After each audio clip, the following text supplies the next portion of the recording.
नमस्ते। आज हम बात करेंगे इंजीनियरिंग थर्मोप्लास्टिक्स के बारे में, जिसमें पॉलीअमाइड्स, पॉलीएस्टर्स, एसीटल्स और पीपीओ शामिल हैं। ये प्लास्टिक्स अपने high loading capacity, elevated temperature पर परफॉर्मेंस और एडवर्स एनवायरनमेंट्स में मजबूत टिकाऊपन के लिए जाने जाते हैं। हाँ, बिल्कुल। अम, ये प्रॉपर्टीज़ इन्हें मेटल्स के विकल्प के रूप में बहुत उपयोगी बनाती हैं। हम्म। क्या आपको लगता है कि इनकी डायमेंशनल स्टेबिलिटी और लाइट वेट नेचर डिज़ाइन में कितना फ़ायदे का असर डालते हैं? हाँ, बिल्कुल।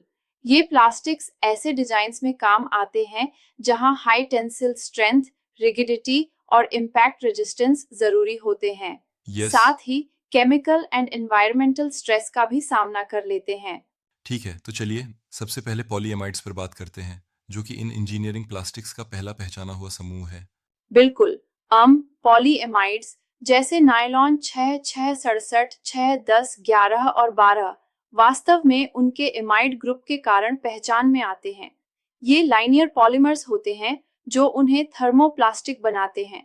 ये पॉलीमर्स न केवल हाई हम्म, फैटिक क्रीप स्ट्रेंथ, स्टिफनेस, टर्वनेस और रिजिलेंस दिखाते हैं, बल्कि एब्रेशन रेजिस्टेंस भी काफी अच्छी होती है।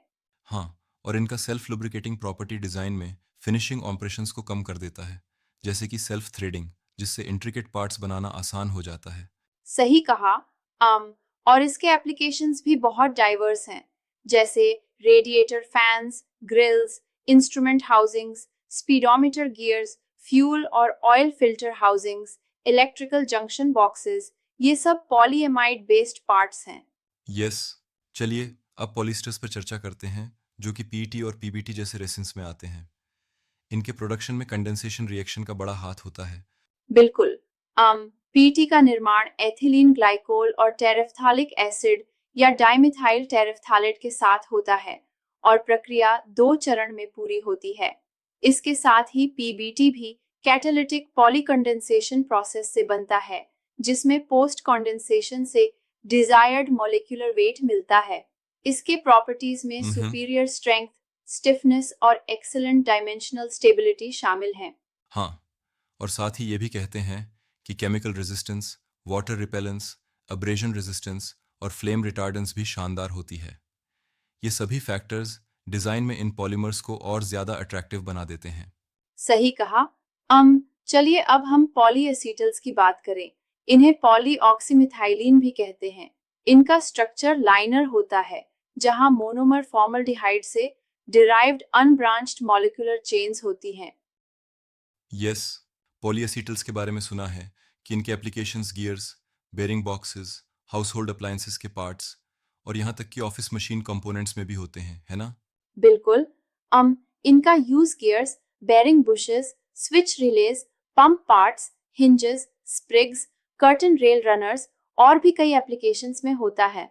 इनके प्रॉपर्टीज में high impact strength even at sub zero temperature, flexibility down to -150 degree Celsius और गुड क्रीप रेजिस्टेंस महत्वपूर्ण है।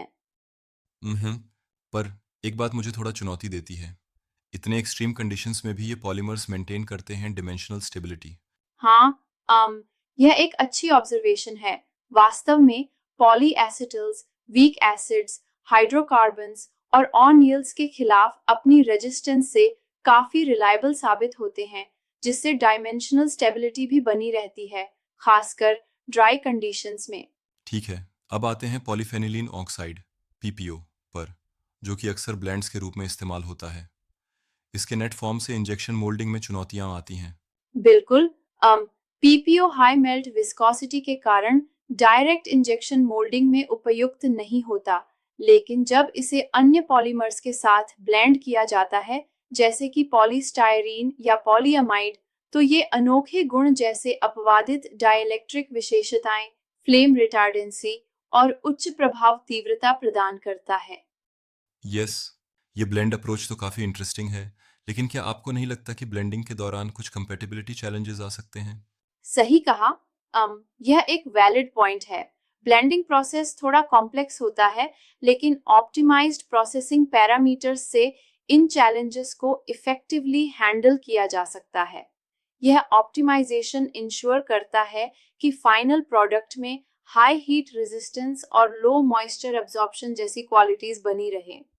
हम्म तो समरी ये बनती है कि इंजीनियरिंग थर्मोप्लास्टिक्स, चाहे वो पॉलीअमाइड्स हों, पॉलीएस्टर्स हों, एसीटल्स हों या पीपीओ, सभी के पास यूनिक प्रॉपर्टीज और एडवांटेजेस हैं जो इन्हें मेटल्स के ऑल्टरनेटिव्स के रूप में उपयुक्त बनाते हैं, विशेषकर light weight, rigidity, high impact resistance और एक्सीलेंट केमिकल रेजिस्टेंस के मामले में। बिल्कुल।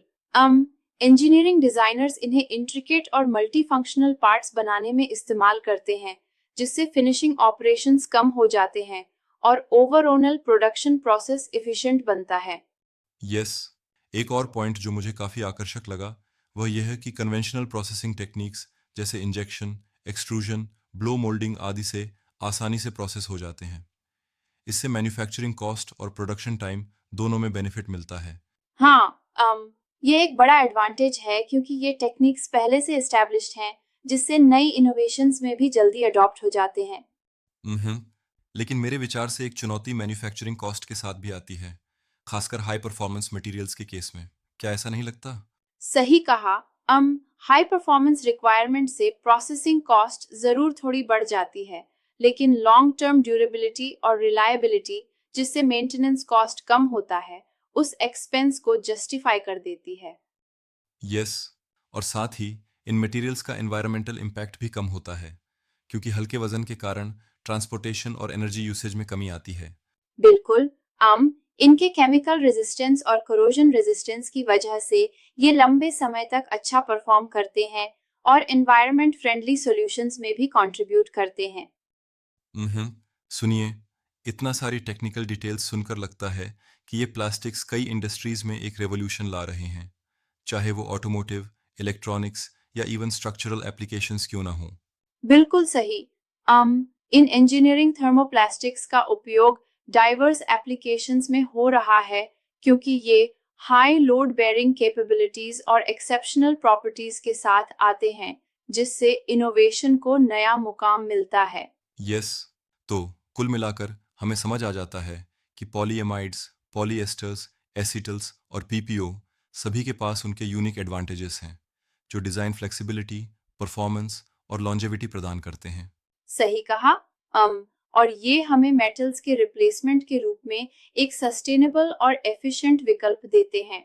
ये सारी इंजीनियरिंग चैलेंजेस को हल करने में काफी कारगर साबित होते हैं। अच्छा, बहुत बढ़िया डिस्कशन हुआ। मुझे उम्मीद है कि अगली बार हम फिर भी इसी तरह इन इनोवेटिव मटेरियल्स और उनके प्रैक्टिकल एप्लीकेशंस पर गहराई से चर्चा करेंगे। बिल्कुल। यह कॉन्वर्सेशन हमें दिखाती है कि कैसे इंजीनियरिंग थर्मोप्लास्टिक्स इंडस्ट्री में महत्वपूर्ण रोल निभा रहे हैं, जिससे डिजाइन, फंक्शनैलिटी और इकोनॉमिक बेनिफिट्स एक साथ मिलते हैं। यस, तो दोस्तों आज के लिए बस इतना ही।